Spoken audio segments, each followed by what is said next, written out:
Ya, kita menuju Bursa Efek Indonesia untuk melihat penutupan perdagangan bersama Anggita Wulandewi dan juru kamera Ade Suherman melaporkan langsung dari Bursa Efek Indonesia. Ya, Anggita, seperti apa hasil penutupan perdagangan sore ini?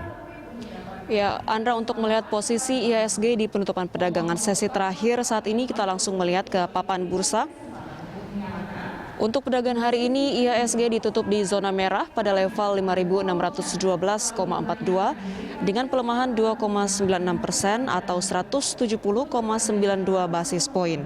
Untuk volume perdagangan sendiri di sesi akhir ini tercatat sebanyak 35 juta lembar saham yang diperdagangkan dengan nilai transaksi mencapai 32 triliun lebih dan juga frekuensi transaksi mencapai 1.669 kali transaksi.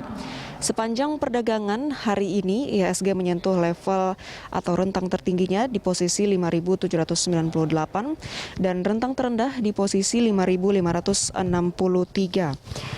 Sepanjang perdagangan saat ini, terkhususnya di sesi kedua, ada sebanyak 101 saham yang diperdagangkan menguat, lalu 417 saham yang bergerak melemah, dan sisanya 109 saham yang bergerak stagnan.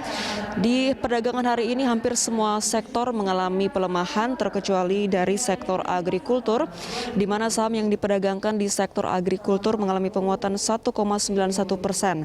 Sementara untuk sektor yang melemah, mengalami pelemahan terdalam, yaitu di sektor aneka industri melemah 4,81%, diikuti sektor infrastruktur yang melemah 4,42%, lalu sektor manufaktur melemah 3,16%. Andra. Ya, Anggita, bagaimana perkembangan aksi investor asing hingga sore ini?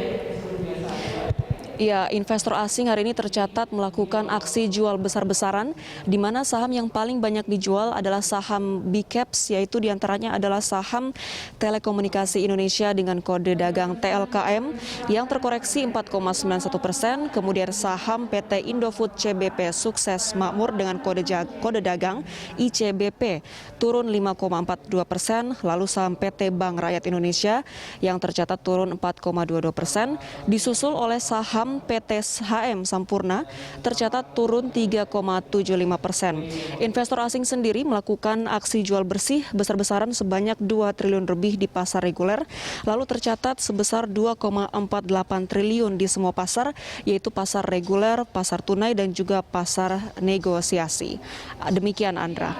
Baik, terima kasih Anggita atas laporan Anda. Pemirsa, Anggita Wulandewi melaporkan langsung dari Bursa Efek Indonesia.